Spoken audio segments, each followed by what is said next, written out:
Pantolona geçildi. Kevler kalktı 2000'den sonra.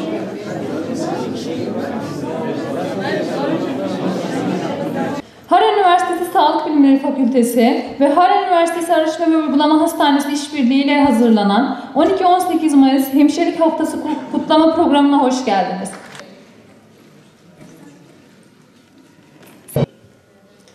Hemşirelik bir fedakarlık isteyen bir meslek.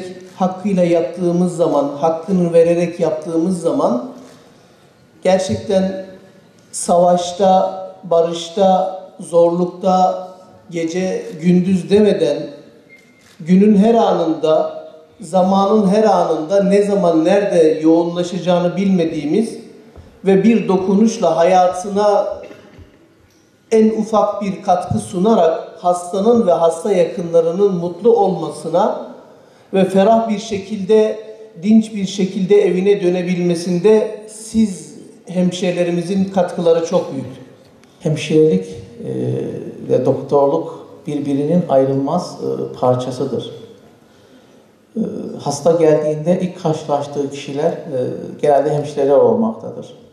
Orada gösterilecek bir güler yüz, empati kurmak, onlar için ciddi değer taşımaktadır. Yasaların vermiş olduğu yetkileri ve görevlerinizi de herhangi bir karışıklığa neden olmadan kullanmanızı ve yerine getirmenizi gerçekten öneriyoruz. Hemşirelik mesleği gerçekten zor. Bu çiçeği özellikle koyuyorum.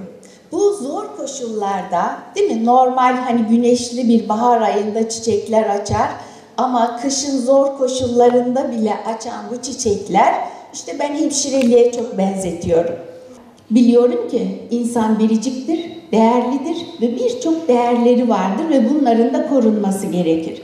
Eminim bunların da dikkate alınarak teknolojiyi de birleştirerek hemşireliği çok daha ileriye götüreceğiz.